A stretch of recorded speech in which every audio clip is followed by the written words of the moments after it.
Il est 19h, bonsoir à tous, c'est l'heure de votre journal que l'on entame avec les titres de l'actualité.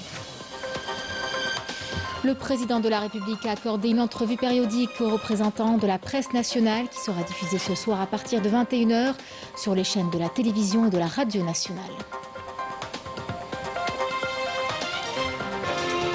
De nouveaux messages de félicitations au président de la République, Abdelmadjid Tebboune, suite à sa réélection, des messages de la part de chefs de gouvernement et de dirigeants de pays.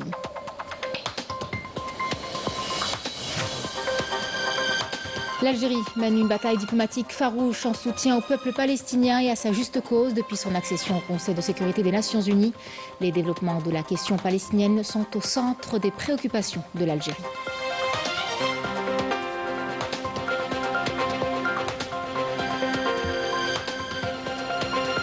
Le verdict de la Cour de justice de l'UE, considéré comme un pas important dans la lutte contre l'exploitation des ressources sahraouies et qui vient à renforcer la position juridique du Front Polisario, des arrêts de la Cour sans précédent dans l'histoire de la décolonisation.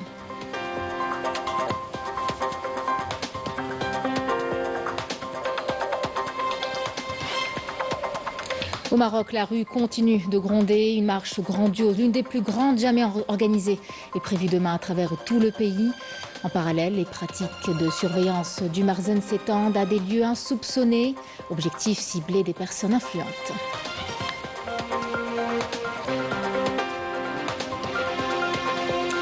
Mesdames, Messieurs, bienvenue à vous.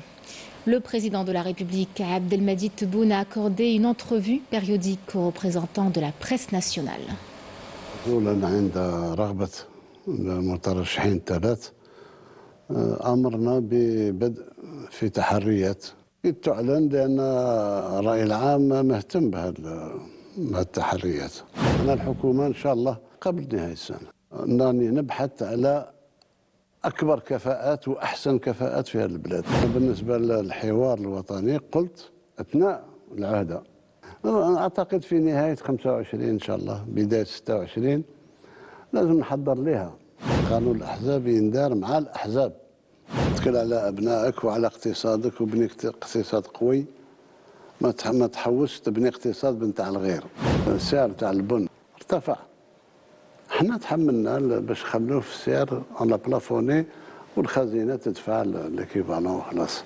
هذا الدليل باللي احنا من الناحيه الاجتماعيه انا ما نسمحش في المواطن البسيط. احنا قلنا التهريب نقضي عليه باش ندير مناطق حره بيني وبين البلدان الشقيقه المجاوره. واش يجي يدير عندك من الاجهزه تاع المخابرات ولا الاجهزه العسكريه ولا واش يجي يدير عندك يشوف الميناء تاع مرسل كبير خطر حقيقي على بلادنا. هذا اتفاق 1968 فزاعه. سي ليطوندار ديريير لوكال مارش l'armée des extrémistes. وما نأديوش روسيا أبدا. des relations d'amitié, c'est des relations d'intérêt réciproque. Une entrevue qui sera diffusée ce soir à partir de 21h sur les chaînes de la télévision et de la radio nationale. Suite à la réélection du président de la République, Abdelmadjid Tebboune, pour un second mandat, les messages de félicitations continuent d'affluer. La présidente de la Commission européenne, Ursula von der Leyen, a félicité le président de la République, Abdelmadjid Tebboune, pour sa victoire aux élections présidentielles. Dans son message, la présidente de la Commission européenne a souligné que son élection pour un nouveau mandat intervient à une étape importante pour les relations algéro-européennes et leur intérêt commun, exprimant son engagement personnel ainsi que celui de la Commission européenne à travailler ensemble. Le président de la République a reçu un message de félicitations de son homologue de Madagascar, Andry Rajoelina, à l'occasion de sa réélection pour un nouveau mandat présidentiel, dans lequel il a exprimé en son nom et au nom du peuple malgache ses vœux de réussite. Le président malgache a assuré le président de la République que la recommandation du peuple algérien à son égard est un témoignage de confiance en ses compétences pour diriger le pays, soulignant sa volonté d'œuvrer ensemble à renforcer les relations de coopération et d'amitié entre les deux peuples, compte tenu des liens historiques forts qui les unissent. Autre message de félicitations, celui du Premier ministre belge Alexandre De Croo, qui a souhaité au président de la République plein succès dans ses hautes fonctions. Le Premier ministre belge a exprimé son espoir de renforcer les excellentes relations entre l'Algérie et la Belgique au cours de ce nouveau mandat. Le président de la République, Abdelmadjid Tebboune, a reçu un autre message de son homologue fort, Nia Singbe, dans lequel il lui a exprimé au nom du peuple, du gouvernement et en son nom propre ses chaleureuses félicitations pour l'obtention d'un nouveau mandat présidentiel. Le président togolais a assuré le président de la République de sa conviction à faire avancer ensemble les relations d'amitié et de fraternité entre les deux pays vers l'excellence au service des peuples algériens et togolais. Le président de la République a reçu un message de félicitations du président de la République d'Irak, Abdellatif Jemal al-Rachid, au nom du peuple et en son propre nom.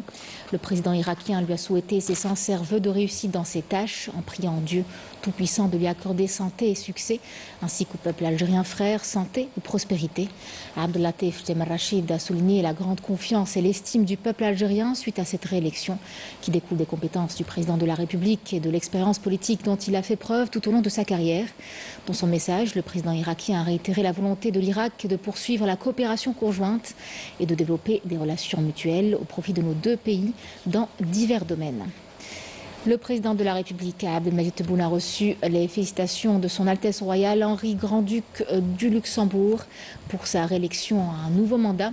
À cette occasion, le Grand-Duc a renouvelé les plus hautes expressions d'amitié du Royaume du Luxembourg au peuple algérien. Je vous le disais en titre, l'Algérie mène une bataille diplomatique farouche en soutien au peuple palestinien et à sa juste cause depuis son accession janvier dernier au Conseil de sécurité des Nations Unies en tant que membre non permanent, conformément aux instructions du président de la République qui, souvenez-vous, a recommandé d'inscrire les questions de paix et de sécurité internationale parmi les priorités de l'Algérie durant son mandat au sein de l'organe onusien. Les développements de la question palestinienne constituent une source de profonde préoccupation pour l'Algérie. Yanis Ebelkassem. Quelques jours après le début des massacres sionistes barbares sur la bande de Gaza, la position de l'Algérie a été exprimée par le président de la République qui a qualifié ce génocide de véritable crime de guerre et crime contre l'humanité. Depuis la tribune des Nations Unies, l'Algérie, à travers le biais de son ambassadeur auprès des Nations Unies, Ammar Benjama, a mené plus d'une bataille diplomatique pour parvenir à une résolution urgente de cessez-le-feu à Gaza. En mars dernier, elle a rédigé une proposition traitant des éléments les plus complexes, y compris un cessez-le-feu immédiat, conduisant à un cessez-le-feu permanent, la libération de tous les détenus et la garantie de l'acheminement de l'aide humanitaire et des besoins médicaux. Le texte initié par l'Algérie et appuyé par les autres membres élus a été adopté, et ce pour la première fois depuis le début de la guerre génocidaire contre Gaza et après 4 tentatives précédentes qui ont échoué en raison du veto américain. Ce texte exigeait un cessez-le-feu immédiat à Gaza pendant le mois de Ramadan, garantissant que l'aide humanitaire parvienne à la population et la libération des détenus. La mission algérienne au sein de l'organe central de l'ONU a joué un rôle de premier plan en incluant certaines de ses préoccupations dans le texte final d'un projet de résolution proposé par les États-Unis dans le cadre de la recherche d'une issue à même de mettre fin au massacre sioniste contre l'enclave assiégée qui compte déjà plus de 41 000 martyrs. L'Algérie retournera à nouveau au Conseil de sécurité pour poursuivre ses efforts afin que l'État de Palestine accède à la place qui lui est siée en tant que membre à part entière et souverain de l'ONU. Dans un communiqué du ministère des Affaires étrangères et de la communauté nationale à l'étranger, l'Algérie a exprimé sa satisfaction quant aux arrêts rendus publics hier par la Cour de justice de l'Union européenne concernant des accords commerciaux conclus par le Maroc et l'UE et qui incluaient illégalement les territoires sahraouis. Des accords en violation des droits inaliénables du peuple sahraoui sur les ressources naturelles que recèle le territoire non autonome du Sahara occidental. Et ces arrêts viennent confirmer la doctrine des Nations Unies qui consacre la souveraineté des peuples des territoires non autonomes sur leurs richesses naturelles et l'impératif d'assurer la protection de ces richesses contre tout pillage et toute prédation dont elles peuvent être victimes, comme le montre abondamment le cas du Sahara occidental. Sur un plan plus général, ces arrêts que la CJUE rappellent les vérités indéniables inhérentes à la cause sahraoui, dont notamment le statut juridique de ce territoire, la qualité légale du Front Polisario ainsi que le droit inaliénable et imprescriptible du peuple sahraoui à l'autodétermination. Ces vérités irréfutables sauraient être altérées par la volonté manifeste de certains pays européens de cautionner le fait accompli colonial au Sahara occidental. Et dans ce contexte-là, l'Algérie regrette que certains pays européens, contrevenant déjà à la doctrine des Nations Unies en matière de protection des richesses des territoires non autonomes, aient opposé une fin de non-recevoir aux arrêts de la Cour de justice de l'Union européenne. Cette attitude renseigne sur le peu de cas que ces pays font de la règle de droit international européenne. Par ailleurs, l'Algérie attend des pays européens, de la Commission européenne et du Conseil de l'Union européenne, dont l'attachement à l'état de droit est érigé en principe fondamental de l'action extérieure, ce qu'il se conforme pleinement à l'esprit et à la lettre de ces arrêts finaux et définitifs de la CIJE, qui ne sont susceptibles d'aucune autre voie additionnelle de recours. Des arrêts donc de la Cour qui sont sans précédent dans l'histoire de la décolonisation.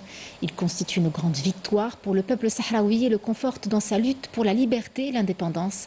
Un verdict considéré comme un pas important dans la lutte contre l'exploitation des ressources sahraouies sans consentement du peuple et qui vient là renforcer la position juridique du Front Polisario.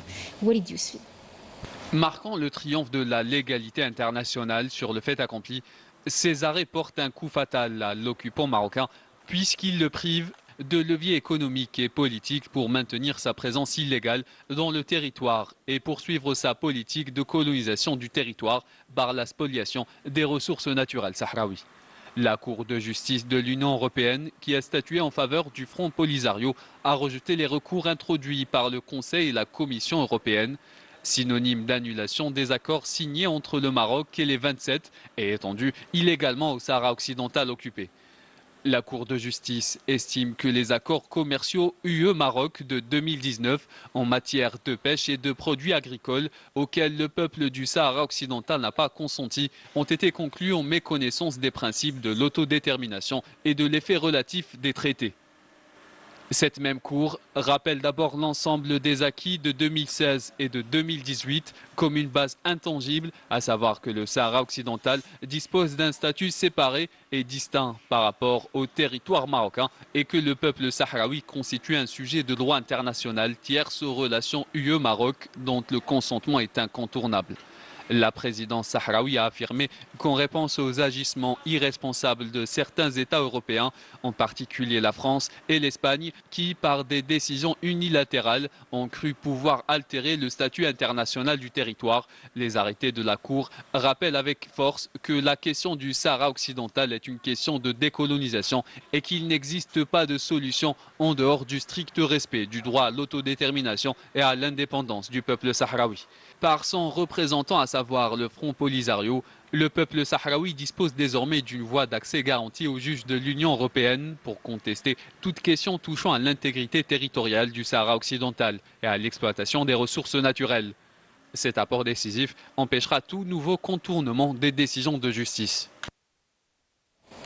Pendant ce temps, la rue marocaine continue de gronder. Des protestations sont organisées régulièrement pour dénoncer et exiger l'abrogation des accords de normalisation signés entre le régime du Marzen et l'entité sioniste. Une marche grandiose, l'une des plus grandes jamais organisées, prévue demain à travers les 58 villes marocaines. Yanis Ebelkassem.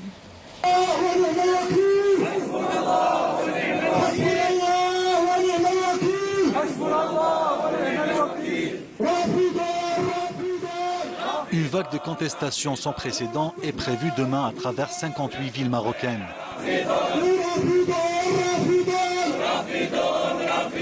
Organisée à l'initiative du groupe d'action pour la Palestine et du Front marocain de soutien à la Palestine, plusieurs syndicats, associations et partis politiques vont se mobiliser pour exiger l'abrogation des accords de normalisation signés entre le régime du Marzen et l'entité sioniste.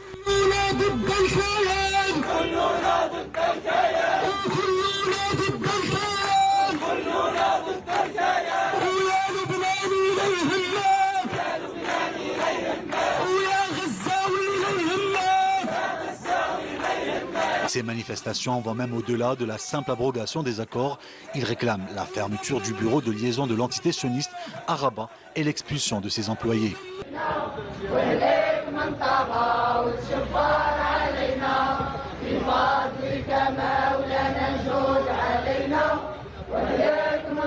Le 6 octobre, un choix qui n'est pas anodin puisque cette date correspond au premier anniversaire de l'offensive d'Al-Aqsa du 7 octobre 2023.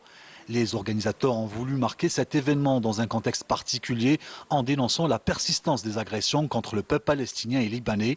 Depuis la signature des accords, plusieurs marches nationales ont déjà rassemblé des millions de personnes à travers le pays, exigeant l'annulation de tous les accords de normalisation, qualifiés à juste titre pacte de la honte et du déshonneur.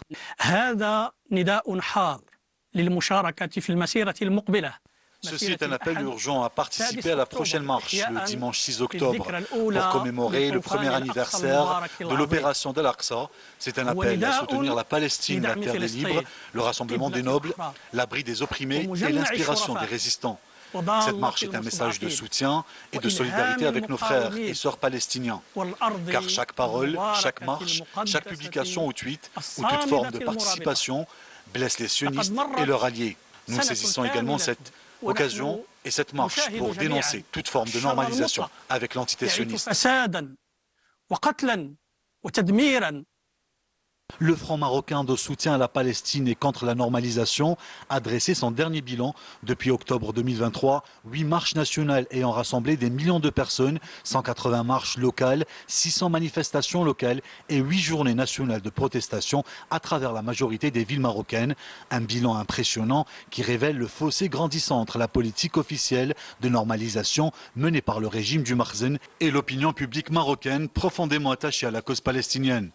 La mobilisation ne se limite pas à la marche de dimanche. Le Front marocain annonce déjà d'autres actions, notamment une conférence nationale sur la normalisation et d'autres manifestations prévues le 22 décembre. Les pratiques de surveillance du régime du Makhzen ne se limitent plus aux hôtels, mais s'étendent désormais à des lieux totalement insoupçonnés. Cette stratégie insidieuse s'inscrit dans un dispositif plus large où des technologies avancées comme le logiciel espion Pegasus sont utilisées. De nombreux rapports d'organisations de défense des droits de l'homme ont révélé que l'objectif de ces infâmes pratiques est de cibler des personnes influentes pour les instrumentaliser au service des intérêts du Makhzen, de les réduire au silence ou encore de les faire chanter. Rina Lohari. Confirmant son statut d'un régime sans scrupules, le Makhzen ne trouve aucune gêne à recourir à des pratiques immorales. Plusieurs rapports internationaux évoquent l'installation de caméras espions dans les coins des chambres d'hôtels touristiques et des résidences, une politique courante pour faire chanter des politiciens, des diplomates, des personnalités internationales de renom, des sportifs, des journalistes et même des touristes à la recherche de tranquillité et d'intimité. Certains rapports vont jusqu'à dénoncer l'envoi de toute forme de cadeaux ou l'octroi de privilèges dans le but de piéger les cibles, renforçant ainsi un climat de méfiance à l'égard du royaume, désormais perçu comme une destination touristique où l'intimité est menacée. انتم سيدي شوفوا واحد القضيه عجيبه. ها الفراش، هذا اوتيل، انتم الفراش هو هذا. شوفوا واحد الحاجه هنايا، شفتوا هاد الكاميرا هذه اللي هنا على الفراش. ردوا بالكم في لي زوتيل. Les pratiques de surveillance du régime du Makhzen ne se limitent plus aux hôtels, mais s'étendent désormais à des lieux insoupçonnés par les victimes. Cette stratégie insidieuse s'inscrit dans un dispositif plus large où des technologies avancées comme le logiciel espion Pegasus sont utilisées. De nombreux rapports d'organisations de défense des droits de l'homme ont révélé que l'objectif de ces pratiques infâmes est de cibler des individus influents afin de les instrumentaliser au service des intérêts du régime, de les réduire au silence ou de les faire chanter. Des médias marocains ont révélé une augmentation alarmante des cas de chantage sexuel et numérique dans le pays, avec la divulgation de données sensibles ou la menace de diffusion de contenus compromettants visant aussi bien les résidents que les visiteurs. شوف الفيلات مديرين فيهم كاميرات المراقبه وكيتصوروا عباد الله. الديوره فيهم كاميرات مراقبه وكيتصوروا عباد الله اللي كيكريو الفيلات والديور. هما محطوطين الفيديوهات ديالهم هنايا. كنقول لك مصيبه يا خويا مصيبه. راه شرحنا لكم درنا لكم حلقات كيفاش تشوفوا الكاميرات المراقبه كيفاش تشوفوا واش دايرين مديوره لكم راه شرحنا لكم داك الشيء. Orchestré par un régime qui exploite la technologie comme un outil de contrôle et d'intimidation au détriment des droits de l'homme, les affaires de chantage connaissent une hausse inquiétante au Maroc. Plutôt que de miser sur l'amélioration des services touristiques et le développement économique, le royaume semble privilégier des méthodes d'humiliation et de pression à l'encontre de toute personne qui s'oppose à une politique de plus en plus décriée. Tournons-nous à présent vers une autre réalité tout aussi préoccupante au Maroc. De très nombreuses femmes subissent une exploitation intense dans les champs agricoles. Soumises à des conditions de travail exténuantes, elles luttent pour des salaires bien en dessous de leurs besoins les plus élémentaires. Et malgré le silence des autorités, ces travailleuses courageuses s'efforcent à revendiquer leurs droits et à dénoncer des abus qui persistent dans l'ombre. Yasmine Massoudi. Victimes d'une exploitation sans répit, des milliers de femmes travaillent dans les exploitations agricoles au Maroc sous le regard silencieux du Marzen. Bien que témoins de leurs conditions de travail éprouvantes, le Marzen reste complice, fermant les yeux sur les abus. Pendant que les propriétaires et les investisseurs profitent des récoltes, ces femmes endurent des conditions dégradantes sans aucune protection ni reconnaissance.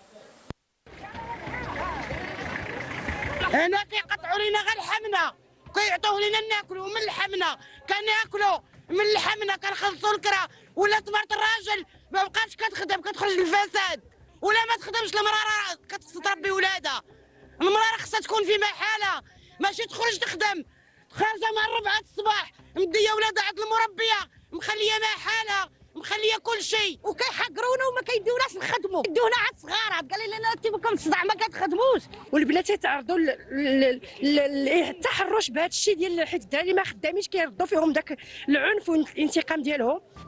Sous un soleil de plomb, ces femmes consacrent de longues heures à des tâches épuisantes pour des salaires dérisoires, souvent insuffisants pour couvrir leurs besoins quotidiens. Dans un cadre où la protection légale fait défaut, elles se battent pour améliorer leurs conditions de vie sans garantie de dignité ni de justice. انت كتشوف الوقت اللي ناضي فيها اولا الوقت راه قاصح الحال من 4 وحنا فايقين والثمن ما كاينش والفلاح يجربك حتى وكان يطيح لك كتافك الجوف ديالك تحرقوا باش تجيب ديك 70 درهم وسيرتو الدراري مساكن ما خدامينش. علاش هاد الرجال ما يخدموا علاش كان على بوليدات واحد مرته نابسه وعنده 3 الوليدات وما بغاوش يديوه ومشيت انا رجعت للدار وديته في بلاصتي لبستو جاكيتي ولبستو الجلابه باش طلع يخدم والنهار كامل وهو ساكت تتخلص وجامع العيالات وربي اللي قاد بينا. سيكوريتي ما كايناش، ظروف العمل اش غنقول لك بكرفصه اي واحد سولتيه هنا غيخدم بلا شي حاجه اللي كدير الوقايه، شي حاجه الوقايه ما كايناش في لاصير هنا. نتحدى اي واحد هنا فينا وكتمشي تما خاصك تولي عبيد باش تبقى قدام انت في ديك الضيعه الفلاحيه، خاص تولي عابد لهذاك المسؤول اللي كاين تما. علاش؟ باش تصبر تجيب ديك 80 درهم. Les histoires tragiques de ces femmes se font entendre à chaque coin de ces exploitations agricoles, où elles sont menacées d'éviction ou de réduction de salaire.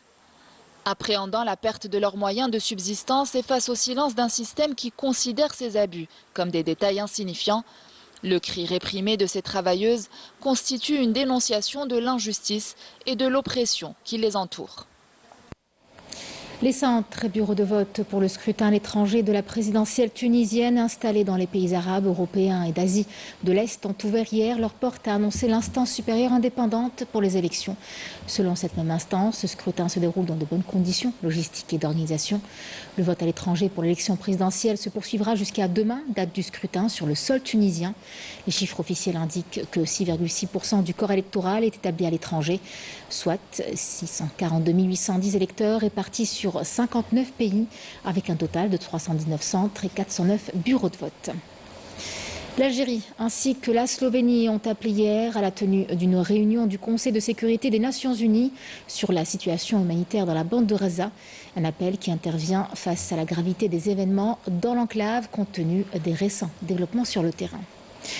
Le bilan de l'agression génocidaire sioniste contre la bande de Gaza s'est alourdi à 41 825 martyrs et 96 910 blessés depuis le 7 octobre 2023, quasiment une année.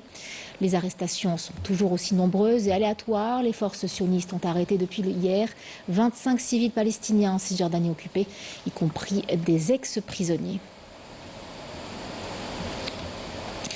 Le syndicat des médecins libanais a appelé l'Organisation mondiale de la santé à œuvrer pour mettre fin au massacre sioniste contre le système médical libanais.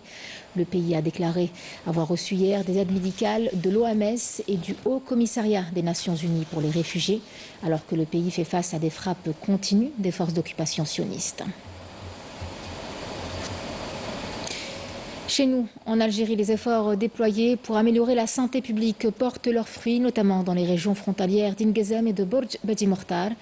On y remarque un net recul des cas de paludisme et de diphtérie grâce en grande partie à des campagnes de vaccination et une meilleure disponibilité des médicaments. De plus, un nouveau projet d'hôpital est en cours avec l'ambition d'offrir des soins de qualité à toute la population locale. Rina Lorari.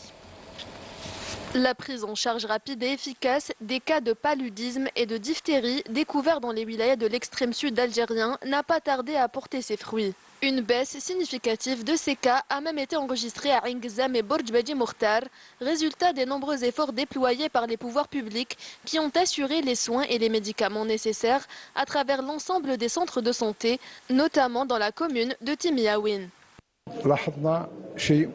Le nombre de cas de paludisme a diminué. Cela permet d'affirmer que les efforts déployés par l'État, notamment par les équipes médicales et paramédicales, ainsi que par l'ensemble du personnel de la santé, certains membres de la protection civile et du ministère de la Solidarité sociale ont eu un impact positif sur le bilan.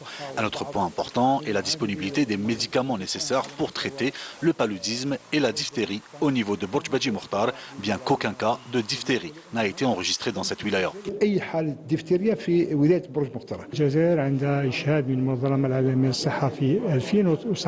L'Algérie a obtenu en 2019 une certification de l'OMS attestant de l'éradication définitive de paludisme d'origine locale. Les cas enregistrés dans les 3 wilayas concernent des étrangers. Le ministère de la Santé a mobilisé tous les moyens nécessaires pour traiter ces maladies. Le sérum antidiphtérique est également disponible, de même que tous les médicaments pour assurer une prise en charge complète des patients atteints par cette maladie. Les équipes médicales locales et celles du Croissant Rouge algérien mènent une large campagne de vaccination contre la diphtérie au profit de tous les habitants de cette wilaya frontalière. L'objectif est de prévenir et de traiter un maximum de personnes touchées par ces maladies infectieuses. Les équipes médicales sont venues jusqu'à nous et nous sommes reconnaissants pour leurs efforts et les vaccinations. Nous sommes au niveau de la commune frontalière de Timiaouine. Des équipes médicales se sont déplacées auprès des populations nomades où elles ont réalisé des examens médicaux et ont contribué activement à réduire la propagation de cette épidémie.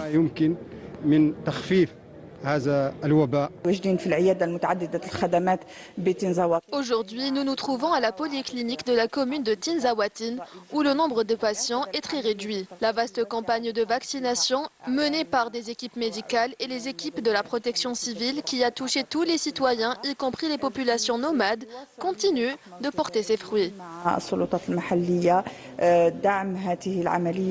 Un projet de réalisation d'un hôpital d'une capacité de 60 lits est en cours. Une fois opérationnel, cet hôpital sera doté de toutes les infrastructures nécessaires et contribuera à renforcer le secteur de la santé dans la région, améliorant l'accès aux soins pour la population locale. Un atelier dédié aux patients atteints de la maladie de Crohn a été organisé à Alger pour les sensibiliser quant à l'importance de la prise en charge, pour leur éviter toute complication inutile. Les malades présents sur place sont, vous le verrez, tenus à nous partager leur quotidien et en donnant de l'espoir à toutes les autres personnes qui en souffrent. Un reportage de Badé Amani. Vivre bien avec sa maladie, c'est vivre épanoui et s'acquitter de ses tâches quotidiennes sans contrainte. La maladie de Crohn, comme toutes les autres pathologies chroniques, est certes handicapante, mais un suivi médical rigoureux et une bonne hygiène de vie permet aux patients de s'en sortir plutôt bien. Mohamed Mehdi, Abdelrahmani et Mohamed Tahar en connaissent un bout et aujourd'hui ils viennent en aide aux autres personnes souffrantes. La maladie de Crohn a été diagnostiquée chez moi en 2012. Au début, c'était vraiment problématique parce qu'il n'y avait pas beaucoup d'informations sur le sujet. Elle n'était pas très connue en Algérie. Alhamdoulilah, oui, j'ai réussi à finir mes études actuellement en intelligence artificielle, justement traitement d'image médicale. Premièrement, je suis malade de la maladie de Crohn depuis 40 ans. Je vis avec cette maladie. Elle est un peu difficile, mais on vit, on n'a pas le choix. Je suis malade, ça fait bien longtemps. À l'âge de 12 ans, lorsque j'étais petit et j'ai vécu une longue expérience par rapport à cette maladie. On essaie de faire expliquer aux malades les pathologies, donc, qui sont essentiellement la maladie de Crohn et la lactocolite, sur les complications, sur les traitements disponibles. Rencontrés à l'Horacie lors du colloque organisé par la Société algérienne d'hépatogastroentérologie et d'endoscopie digestive, s'agit de ces patients qui vivent aujourd'hui bien avec leur maladie ont posé leurs préoccupations. Le problème de la maladie du Crohn, qu'elle n'est pas remboursée à 100%, elle est à 80%. Il y a aussi des nouveaux traitements qui sont disponibles à l'étranger mais qui tardent à être introduits sur le marché algérien. On aimerait bien que les autorités fassent quelque chose pour que ces traitements soient disponibles pour les malades. Les médecins sur place ont tenu à rassurer les patients en insistant sur l'importance de l'hygiène de vie, le sport, la communication et l'éducation thérapeutique. Là, c'est un atelier qui est dédié en fait aux patients atteints de maladies inflammatoires chroniques de l'intestin, pour que l'on puisse, comme je vous l'ai dit, leur donner l'occasion de venir voir les experts directement, leur poser des questions qui les concernent, qui les angoissent, et aussi pour se rencontrer entre eux, pour qu'ils voient qu'ils ne sont pas isolés. Prendre en charge un patient au début de sa maladie va améliorer la qualité de vie, va améliorer la rémission et va entraîner une rémission au long cours. Il est aussi important de savoir que quand vous commencez un traitement, il est très important de le surveiller, de le suivre. Généralement, la prise en charge des maladies inflammatoires chroniques de l'intestin se passe dans des RCP, de réunions de concertation pluridisciplinaires, réunissant plusieurs acteurs, y compris le gastro-entérologue qui est au centre de la prise en charge. Les MICI aux maladies inflammatoires chroniques de l'intestin doivent être prises en charge pour éviter toute mauvaise évolution. C'est dire que les patients ne doivent pas prendre cette pathologie à la légère. Une prise en charge précoce peut leur permettre de vivre normalement. Imaginez de la charcuterie en gâteau ou encore de la terrine d'agneau en charlotte parfumée aux fruits, pourquoi pas. À Oran, une formation en charcuterie fait sensation sous la houlette de Kader, un formateur passionné. Les stagiaires apprennent à transformer la viande en véritable œuvre d'art culinaire. En alliant l'art de la pâtisserie à la charcuterie, Kader propose un concept des plus audacieux, devenir boucher-pâtissier. Un reportage de Yasmina Amari.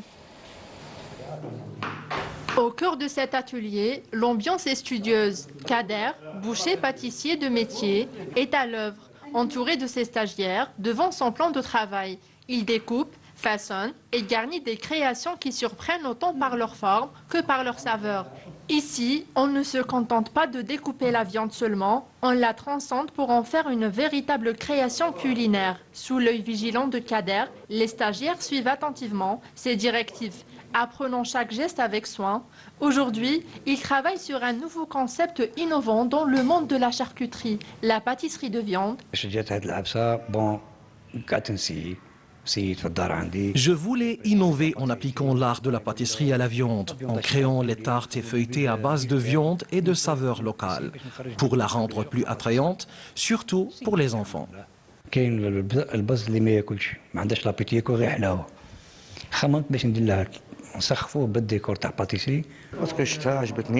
C'est vraiment une formation complète. On apprend à travailler la viande différemment, avec précision, mais aussi à soigner la présentation.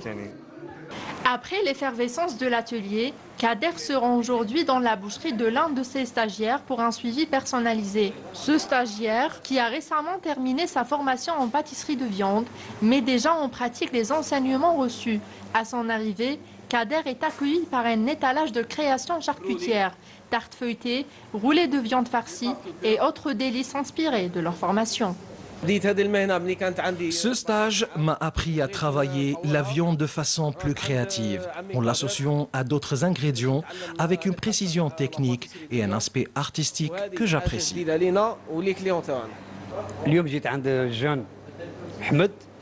Je suis venu chez mon élève pour suivre ses progrès. Former des stagiaires, c'est pour moi l'occasion de partager mon expérience et de montrer que la viande peut être travaillée différemment. Mon objectif est de leur donner les outils pour qu'ils puissent à leur tour innover.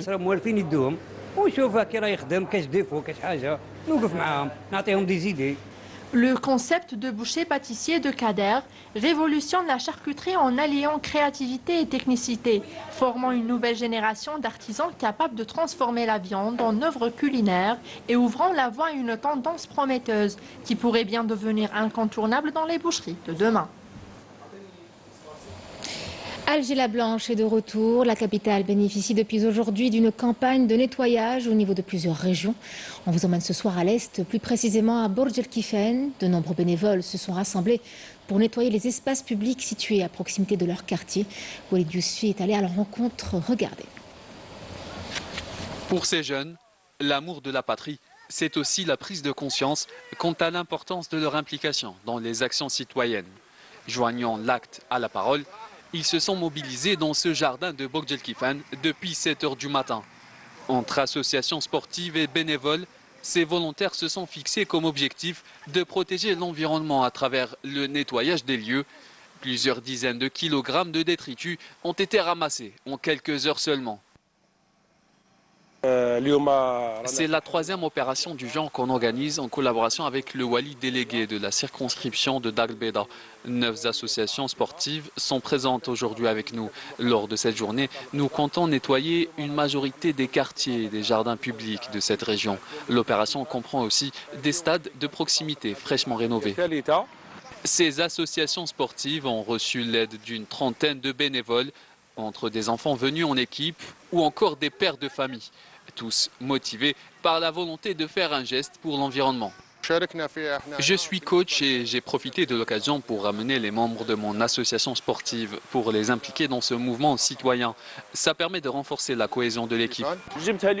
Je suis venu avec ma fille. C'est une excellente occasion pour lui apprendre l'importance du respect de la nature et surtout de nettoyer après elle, partout où elle va.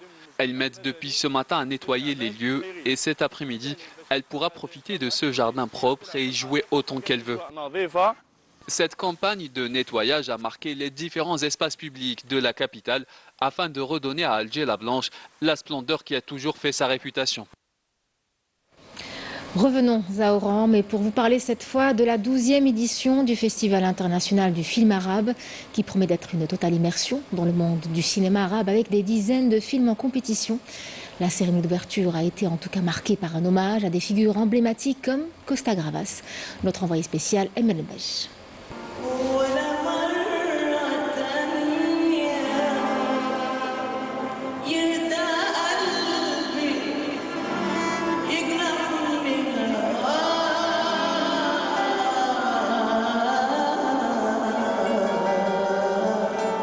Et c'est parti pour une semaine de découverte de plus d'une quarantaine de films venus de 17 pays arabes pour participer à cette édition du comeback. Après 6 années d'absence, Oran célèbre le 7e art. C'est grandiose. J'ai l'impression d'être à Venise, à Cannes. C'est impressionnant, c'est beau, c'est bien. Je suis très fier pour l'Algérie qu'on puisse avoir un festival aussi important. Une cérémonie d'ouverture marquée par le message exprimé par les organisateurs et les représentants de la culture en Algérie sur la nécessité de promouvoir les arts, notamment le cinéma, qui est un moyen efficace pour défendre les causes justes. En regardant les films, j'ai appris des expressions d'amour et de paix.